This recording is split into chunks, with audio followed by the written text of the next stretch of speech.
हर दिन एक भिखारी दरवाजे के पास आकर भीख मांगता था और घर का मालिक हमेशा घर के बाहर आते ही उसे देखकर फिर जाया करता।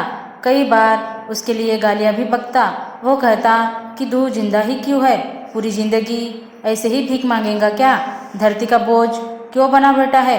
और कभी कभी उस भिखारी को गुस्से में वह धक्का भी मार दिया करता। इतना कुछ हो जाने के बावजूद भिखारी के मुंह से सिर्फ यही निकलता कि भगवान तुम्हारे पापों को माफ करे। एक बार सेठ को धंधे में बड़ा नुकसान होने की खबर मिली। सेठ बहुत परेशान था कि तभी उसके दरवाजे पर वही भिखारी आया। गुस्से से अपना आपा खोते हुए सेठ ने उस भिखारी को पत्थर दे मारा। पत्थर लगने के कारण भिखारी का सर फूट गया और उसके सर से खून बहने लगा। फिर भी दर्द से कहराते हुए भिखारी ने इतना ही कहा, भगवान तुम्हारे पापों को माफ करे। भिखारी वहां से चला गया। सेठ सोच में पड़ गए। भिखारी को पत्थर मारा, फिर भी उसने सिर्फ प्रार्थना की। सेठ का गुस्सा शांत हुआ, सेठ का मन शांत हुआ। भिखारी का रहस्य जानने के लिए सेठ ने भिखारी का पीछा करना शुरू कर दिया। भिखारी जहाँ जहाँ जाता सेठ उसके पीछे जाता। सेठ ने देखा कि कोई उसको खाना देता, कोई उसको मारता, कोई अपमानित करता तो कोई गाली देता। लोग भिखारी के साथ चाहे जैसा व्यवहार करते, लेकिन भिखारी सबके लिए एक ही प्रार्थना करता कि भगवान तुम्हारे पापों को माफ करे। अब रात होने को आई थी। भिखारी अपने घर जाने के लिए लौटा।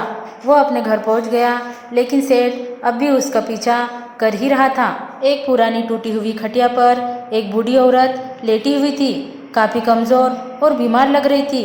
वह भिखारी की पत्नी थी।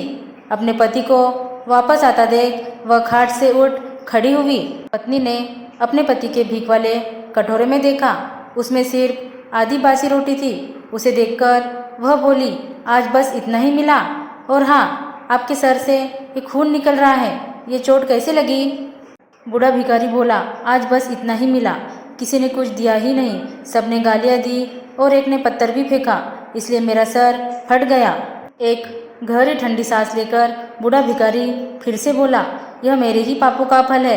तुम्हें याद है कुछ सालों पहले हम कितने अमीर थे, क्या कुछ नहीं था हमारे पास। हमारे पास हर चीज़ ज़रूरत से ज़्यादा थी, लेकिन हमने कभी दान नहीं किया।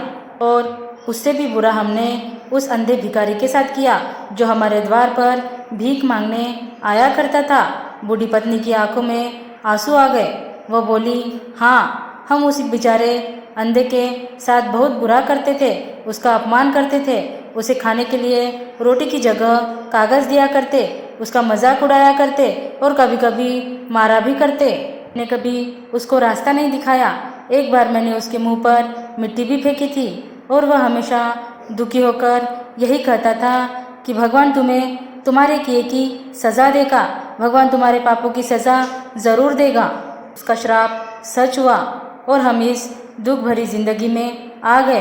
भिखारी बोला, हाँ, उसका श्राप सच हुआ, इसलिए मैं किसी को बद्दुआ नहीं देता, चाहे कोई मेरे साथ कैसा भी बर्ताव करे, मैं हमेशा उसके लिए प्रार्थना करता हूँ। मैं नहीं चाहता कि कोई भी हमारे जैसी जिंदगी का अनुभव करे, किसी को भी हमारे जैसे दुखों का सामना करना पड़े। वो नहीं जानते कि वह कितना बड़ा पाप कर रहे हैं, इसीलिए अनजाने में हुए पाप की ऐसी सज़ा किसी को भी मिले मैं नहीं चाहता। सेठ वहीं पर छुपकर यह सारी बातें सुन रहा था। अब उसे सब कुछ समझ में आ गया था। भिखारी और उसकी पत्नी ने वह आधी रोटी मिल बांटकर खाई और भगवान को धन्यवाद बोलकर सो गए।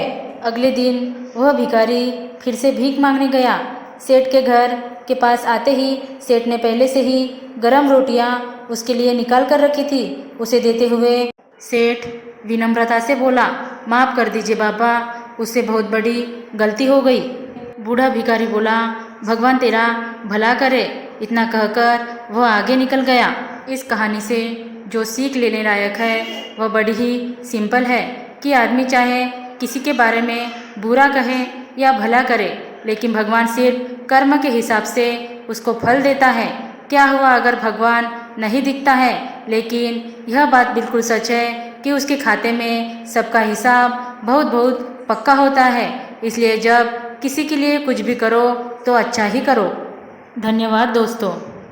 Thanks for watching. Like, share, subscribe.